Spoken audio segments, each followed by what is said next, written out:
Assalamu alaikum. Welcome back again with another video. This is Mamun and I am an English trainer. আজকেও শুরু করতে যাচ্ছি conditional সম্পর্কে। Conditional part 2 এবং এটা আজকে অ্যাকশন হবে। এটাও কল্পনা, আজকে এটাও আন্দাজ। তো আসলে অনেকে জানে যে কন্ডিশনালের ব্যবহার হচ্ছে তিনটা, পার্ট 1, পার্ট 2, পার্ট 3। আসলে যদি আপনি টবি ফ্যাং সত্যি বলতে কন্ডিশনাল পার্ট হচ্ছে টোটাল 6টা। এটা বুঝতে হবে এখানে কিছু কল্পনা আছে, কিছু অতীত সম্পর্কেও আছে, অবশ্যই আছে। তো এগুলো নিয়ে আমি ভিডিও বানাবো অবশ্যই। তবে আজকে হচ্ছে যে কন্ডিশনালের যে পার্ট, এটা হচ্ছে আপনার অ্যাকশন হবে, যে আমি আজকে এটা করব সেটা করব। এতদিন তো আমি দুটা দেখিয়েছি, একটা হচ্ছে যদি আমার কাছে টাকা থাকতো, যদি আমি সেখানে হতাম, এটা নিয়ে। কিন্তু আজকে যেটা বোঝাবো এটা হচ্ছে, এটাও কল্পনা কিন্তু এখানে অ্যাকশন হবে। কয়েকটা আমি বাংলা করে বুঝাই, তাহলে আপনারা বুঝবেন যে সাপোজ এটা কোনো অতীত নয়, কোনো ভবিষ্যৎ নয়, জাস্ট আপনি এখন এখানে, আপনি এখন এই বর্তমান সময় থেকে বর্তমান সময় সম্পর্কে আন্দাজ লাগাবেন, কল্পনা করছেন। ঠিক আছে, কীভাবে আমি আগে কয়েকটা বাংলিশ উদাহরণ দিচ্ছি, তাহলে বিষয়টা আপনারা খুবই বুঝতে পারবেন। পরবর্তীতে আমি এটা নিয়ে আসছি। এখন দেখুন, আমরা সঙ্গে বলতে পারি যদি আমার গার্লফ্রেন্ড এখানে আসতো, তাহলে আমি তার সাথে কি করতাম, সাক্ষাৎ করতাম। আচ্ছা, আমার গার্লফ্রেন্ড কি এখন এখানে আছে, এসেছে, এসেনি, মানে অ্যাকশন। যদি আমার গার্লফ্রেন্ডটা এখানে আসতো, তাহলে আমি কী করতাম, তার সাথে সাক্ষাৎ করতাম। এখানে কিন্তু একটা কল্পনা করতেছে, আমার গার্লফ্রেন্ড এখানে আসেও নাই, যদি সে আসতো, কল্পনা করছে। এখন প্রচুর গরম, যেহেতু প্রচুর গরম, এখন যদি আমরা বলতে পারি এখন যদি বৃষ্টি হতো, তাহলে আমি সত্যি গোসল করতাম। এখন কি বৃষ্টি হচ্ছে? এখন তো বৃষ্টি হচ্ছে না। আবার বলতে পারি যে যদি আমি তার নাম্বার, আমি যদি তার ঠিকানাটা পেতাম, আমি অবশ্যই তার সাথে গিয়ে দেখা করতাম। আমি কি তার ঠিকানা পেয়েছি? পাইনি। এখানে জাস্ট আপনি কল্পনা করছেন আমি এখন লটারি জিততাম। যদি আমি এখন লটারি জিততাম, তাহলে আমি অবশ্যই একটি বড় বাড়ি কিনতাম। তো এটা হচ্ছে কোনো অতীত নয়, আপনি বর্তমান থেকে, বর্তমানে কোনো একটা কাজ ঘটেনি, আপনি এটা বলতেছেন যদি এটা এখন ঘটতো তাহলে এটা হতো। ঠিক আছে, তো এই ধরনের এটা হচ্ছে কন্ডিশনাল সেকেন্ড টাইপ 3। এটাও কন্ডিশনাল সেকেন্ড 2 টাইপ 3। তো এটা হচ্ছে আমরা কোনো অ্যাকশনকে বোঝাবো। জি, আগে একটু চলো এই স্ট্রাকচারটা বানিয়ে নিই। স্ট্রাকচারটা কী হবে? স্ট্রাকচারটা হচ্ছে, প্রথমে হচ্ছে আপনার ইফ, তারপরে হচ্ছে আপনার সাবজেক্ট, যে কোনো সাবজেক্ট, তারপরে হবে আপনার যে ভার্ব টু, মানে আমরা যেটা পাস্ট ফর্ম বলি, ভার্ব টু, যেমন গো, ওয়েন্ট, গন, ওয়েন্ট হবে। যেমন তারপর হবে ইট, অ্যাট, ইটেন, ইট হবে। ঠিক আছে, মানে যেটাই কাজ করবেন এটাকে আপনি অবশ্যই ভার্ব টু, তারপর আপনি অবজেক্ট। আর এটার রেজাল্টটা হবে অবশ্যই উড দিয়ে, subject plus would plus verb plus object দিয়ে আপনি করতে পারবেন। তো চলুন আমি কয়েকটা উদাহরণ নিই, তাহলে বিষয়টা খুব সুন্দর বুঝতে পারবেন। কোনো অতীত নয়, কোনো ভবিষ্যৎ নয়, এখন আমি আন্দাজে করছি। যে দেখুন কীভাবে আমি আন্দাজ, মানে কল্পনা করছি, আন্দাজ লাগাচ্ছি। যদি আমার গার্লফ্রেন্ড এখানে আসতো রাইট নাও, এখন, আমি তার সাথে কি করতাম, সাক্ষাৎ করতাম। If my girlfriend came here right now, I would meet her. আমার গার্লফ্রেন্ড তো আসেনি, তো আমি কল্পনা করছি, অ্যাকশন। আচ্ছা, আরটা বলতে পারেন যে যদি এখন বৃষ্টি হতো, তাহলে আমি গোসল করতাম। এখন কি বৃষ্টি হচ্ছে? হচ্ছে না, কল্পনা।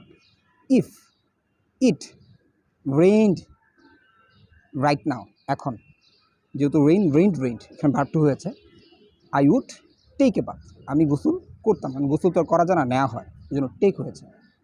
আচ্ছা, তারপর আপনারা বলতে পারেন যে এখন যদি আমি ওই রেস্টুরেন্টটাতে যেতাম, তাহলে আমি অনেক কিছু খেতাম। অনেক কিছু কি খেতাম? If I went that restaurant, if I went that restaurant, I would eat lot of food. ঠিক আছে, আমি তো আসলে যাচ্ছি না, মানে আমি কল্পনা করছি যদি এখন যেতাম। ঠিক আছে, আর বলতে পারেন যে আমি যদি এখন মুম্বাই যেতাম, তাহলে অনেক সুপারস্টারের সাথে সাক্ষাৎ করতাম, তাই না? আমরা কিন্তু এরকম করেও বলে থাকি যে if I went to Mumbai, went যেহেতু গো, এর সেকেন্ড ফর্ম হচ্ছে ওয়েন্ট। যদি আমি এখন মুম্বাই যেতাম, if I went to Mumbai, তাহলে আমি কী করতাম, আমি অনেক সুপারস্টারদের সাথে সাক্ষাৎ করতাম। I would meet a lot of superstars, এরকম করতে পারেন।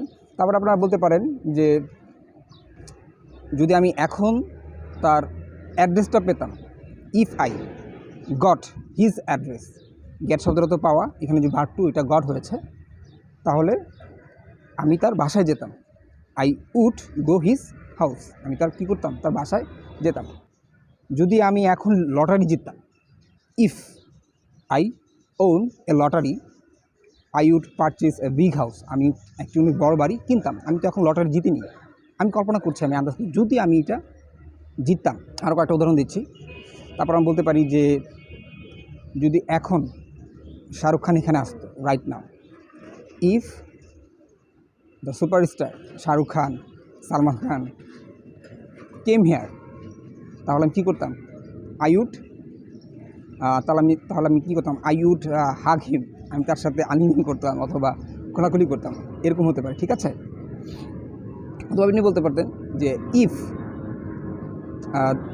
I met Salman Khan, I met Salman Khan, যদি আমি এখন সালমান খানের সাথে সাক্ষাৎ করতাম, I would take a autograph, আমি একটি অটোগ্রাফ নিতাম, ঠিক আছে। আবার বলতে পারেন যে আবার হচ্ছে যে এখন যদি ভূমিকম্প সংঘটিত হতো, ইফ দ্য আর্থকোয়াক অকার্ড, মানে সংঘটিত হচ্ছে অকার্ড, এটা হচ্ছে আপনি ইডি যোগ করতে হবে, অকার্ড রাইট নাও, এখন ভূমিকম্প হতো, ফার্স্ট অফ অল প্রথমে আই উড সেভ ইউ, আমি তোমাকে রক্ষা করতাম, আমি তোমার মানে কী করতাম, রক্ষা করতাম, সেভ করতাম। আমি যদি এখন ঘুমাতাম, if I slept right now it would be great, এটা অনেক কী হতো, ভালো হতো। আচ্ছা, তারপর আমি বলতে পারেন যে যদি আমার বড় ভাই এখানে আসতো, এখন আমার বড় ভাই যেহেতু বিদেশে, যদি এখন সে আসতো তাহলে কী করতে পারেন, my elder brother came here right now I would go to restaurant, তাহলে আমি কী করতাম, রেস্টুরেন্টে যেতাম উইথ হিম, তার সাথে।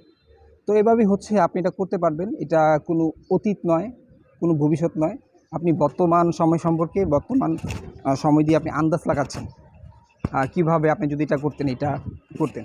তো আরও 3টা পার্ট আছে এটার কন্ডিশনালের, তো কন্ডিশনালের যে আরও 3টা পার্ট সেটা আমি নিয়ে আসবো। তো কন্ডিশনাল আসলে এটা অনেক কিন্তু ভেজাল, তো এটা অনেকে বুঝতে চায় না, তো এটা আমি বুঝিয়ে দিলাম। তো কার কীরকম লেগেছে অবশ্যই কমেন্ট করে জানাবেন। তো till then, take care, have fun, Allah.